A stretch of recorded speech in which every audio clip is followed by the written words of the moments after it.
이스라엘 백성들이 이제 광야 40년 생활을 이제 마무리를 하고 이제 이스라엘 백성들은 가나안에 입성하는 것을 목전에 두고 있습니다. 그래서 지금 그들이 모압 평원에 진영을 펼쳐놓고 이렇게 지금 기다리고 있는 거죠.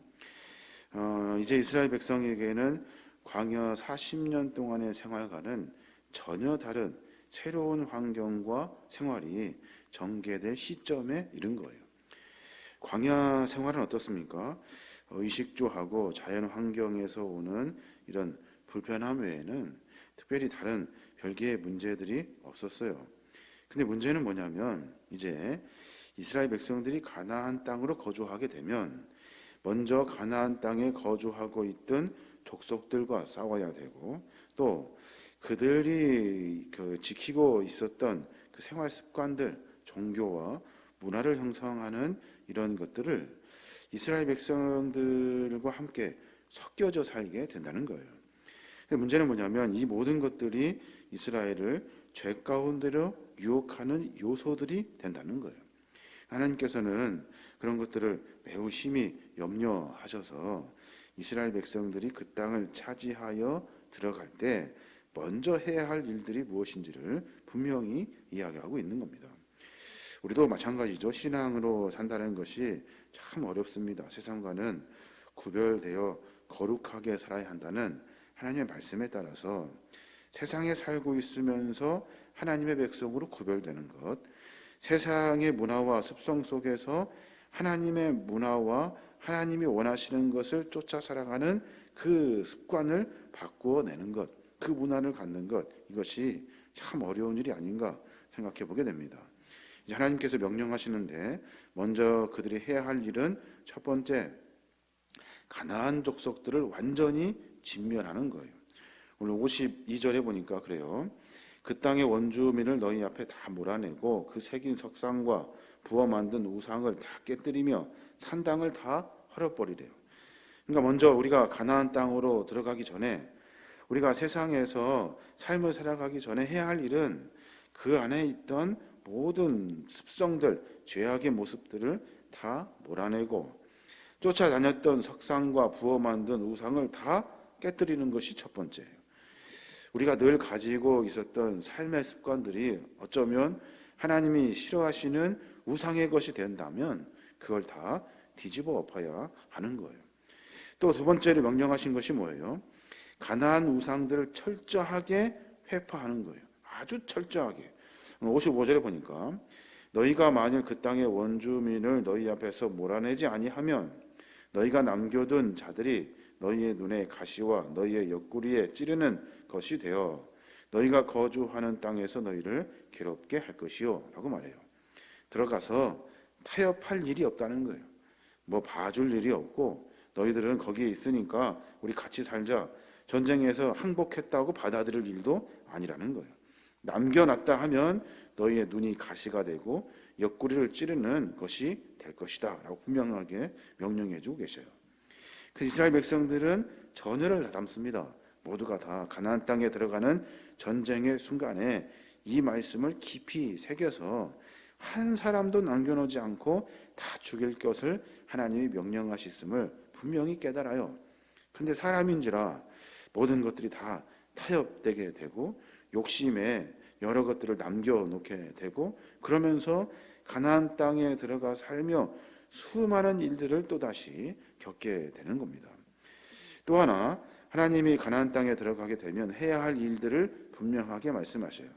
그것이 뭐냐면 인구수에 따라서 인구수에 비례해서 가나안 땅을 제비 뽑아가지고 공정하게 분배하는 거예요. 자기들끼리 싸워가지고 힘센 사람이 넓은 땅 갖는 것이 아니라 하나님의 그 40년의 광야 생활 가운데 하나님의 말씀과 규례를 잘 지켜서 무사히 가나안 땅을 그 광야를 건너간 사람들, 그 믿음의 족속들에게 하나님은 부응하게 하셨고 그들에게 더 많은 땅을 허락해 주신다는 약속이에요. 54절에 그래요. 너희의 종족을 따라 그 땅을 제비 뽑아 나눌 것이니 수가 많으면 많은 기업을 주고 적으면 적은 기업을 주되 각기 제비 뽑은 대로 그 소유가 될 것인즉 너희 조상의 지파를 따라 기업을 받을 것이니라 라고 말해요. 분명한 것은 너희 종족을 따라 그 땅을 제비 뽑아가지고 나누어 주래요. 이 말은 무슨 말이에요? 하나님이 하시겠다는 말이에요. 너희들이 하는 것이 아니라 내가 하겠다 하는 것이 하나님의 분명한 명령이에요. 힘으로 권력을 쥐고 힘으로 분깃을 받으려고 하는 이 인간의 습성들, 세상의 방법들이 아니라 하나님이 직접 개입하셔서 그 일을 하시겠다 하고 분명히 말씀하고 계시는 겁니다. 하나님은 분명히 공평하신 분이셔요. 하나님이 볼 때 하나님 보기에 합당한 믿음의 사람들에게 분명한 하나님의 분깃을 주셔요. 이게 하나님의 방법이라는 거예요. 세상 사람들은 어떻습니까? 유행도 있고 여러 가지 방법들을 쫓아다니는 이런 것들이 있어요. 하나님은 그것을 원하지 아니하신다는 거예요. 그 모든 것들을 다 아시고 직접 개입하셔서 너희들에게 내가 누구에게 큰 것을 누구에게 작은 것을 나누어 줄지 분명하게 말씀하신다는 거예요. 분명히 우리가 알아야 될 것은 악은 일순간의 유혹에서 비롯돼요. 순간의 유혹을 이기지 못하면 엄청나고 무섭고 최악의 경우를 맞닥뜨리게 된다는 겁니다. 그러니까 일순간에 지금 현재 내가 작은 이 유혹의 순간에 어떤 선택을 하며 살 것인가 하는 것이 우리 인간이 해야 할, 신앙인들이 가져야 할 믿음의 자세예요. 진멸해야 될 것이 무엇인지 분명히 찾아야 돼요. 악한 것이 무엇인지를 분명히 찾아서 멀리할 것은 멀리하고, 그리고 끊어낼 것은 끊어내어야 하는 거예요. 이게 하나님 우리에게 분명히 명령하신 거예요. 또 우상이라고 쫓아다니는 것들이 있어요. 세상에 그것이 마치 이치와 일리인 것처럼, 그것이 진리인 것처럼 사람들이 다 몰려다닌다고요. 분명히 그런 것도 중요할 수 있다라고 말할 수 있어요. 그런 타협마저도 우리는 하나님 말씀 앞에 우리의 삶의 기준을 정해놓고 하나님 중심으로 삶을 사는 거예요. 또 분깃을 나눠 받을 때도 마찬가지입니다. 분깃을 나눠 가질 때도 내 욕심껏 내가 이거 했으니까 저거 했으니까 내 기준이 아니에요. 하나님이 나에게 맡겨주신 기준이 있어요. 그 기준에 따라 하나님의 분깃을 받는 거예요. 더 욕심 부려서 하나님을 이용해서도 안 되고, 더 욕심 부리려고 악의 모습으로 우리의 삶을 바꿔내어서도 안 되는 거예요. 이게 바로 신앙의 분명한 모습이 되어야 하는 겁니다. 데살로니가전서 5장에 보면 그런 말씀이 있죠. 범사에 헤아려 좋은 것을 취하고 악은 어떤 모양이라도 버리라 그랬어요. 범사에 헤아려서 잘 헤아려 보래요. 어떻게 헤아려요? 세상의 시각이 아니라 하나님의 말씀의 기준으로 헤아려 봐야 돼요. 그래서 우리가 취할 것이 무엇인지 또 버릴 것이 무엇인지 분명히 깨달아야 한다는 겁니다. 또 하나 뒤에 보면 34장부터는 하나님이 어떤 말씀을 우리에게 하고 계시냐면 가나안 땅의 경계를 정해 주세요. 가나안 땅의 경계. 오늘 말씀에 보면 분명히 경계를 정해 주셨어요. 그런데 사실은 이 경계는 다윗과 솔로몬의 시대에 초점이 맞춰져 있어요. 그러니까 이 경계는 가나안 땅을 지배하며 살아가는 경계. 그러니까 수치로 따지면 폭이 한 80km, 길이가 260km. 그러니까 지금으로 보면 경기도와 충청도 정도의 넓이가 될 것 같아요. 대충 계산해 보니까 아주 작죠. 근데 하나님은 이것을 가나안 땅의 경계로 정해 주셨어요. 사실은 이 작은 것이 경계가 아니에요. 가나안 땅 전체를 말하는 것이 아니에요. 하나님은 약속의 땅 가나안의 정복을 어디로 보고 계시냐면 다윗과 솔로몬의 시점에 맞추어져 있어요. 그러니까 이스라엘 백성들은 그 모든 지형을 천하통일했던 다윗과 솔로몬의 시대가 가나안의 최고 전성기라고 생각하고 하나님은 그렇게 만드시려고 그 일들을 지금 하고 계시는 거예요. 보면 너무 작거든요. 너무 작아요. 보잘것없어요. 그런데 여기에 대해서 사람들이 하나님이 정하신 경계가 하나님이 이것을 넘어가지 말라라고 말씀하신 것이 아니라 너희들이 지금은 그것밖에 얻을 수 없어. 너희들이 지금 신앙의 상태와 믿음의 상태는 딱 거기까지야 라고 분명히 말씀하시는 거예요. 그러니까 가나안 땅의 경계를 하나님이 정해 놓으셨다면 다윗과 솔로몬의 시점에 맞추어져서 나라가 확장되는 것을 하나님이 용납하지 아니하셨을 거예요. 그런데 다 용납하셔요. 그럼 이걸 어떻게 고민하고 해석할 것인가? 하나님은 우리에게 정확하게 믿음과 신앙의 분량에 따라 하나님의 분깃을 허락해 주셔요. 이것을 우리가 분명히 깨달아야 돼요. 폭 80km, 길이 260km, 광야 40년을 보낸 이스라엘 백성들에는 딱 거기까지예요. 그 뒤에 하나님은 다윗과 솔로몬의 시대를 통해서 가나안 땅의 완벽한 정착을 맡게 되고, 그리고 나서 하나님은 수많은 전쟁과 일들을 겪게 하시고 신앙과 믿음이 돈독해졌을 때, 그때 하나님을 철저하게 신뢰했던 다윗과 솔로몬에 의해서 하나님의 약속을 완성하게 하시려고 하신다는 거예요. 이것을 우리가 분명히 알고 깨달아야 합니다. 아, 그런가 보다, 경계가 딱 거기까지인가 보다 라고 생각하고 말씀을 덮여서는 안 되고, 분명히 다윗과 솔로몬의 시대에 초점이 맞춰져 있어요. 거기를 향해서 우리가 또다시 가야 하는 거예요. 신앙의 모습도 우리가 하나님의 은혜로 말미암아 받은 축복도, 그런 모든 것들도 마찬가지예요. 우리가 하나님께 받은 것이 왜 나는 이것밖에 안 됩니까? 라고 말한다고요.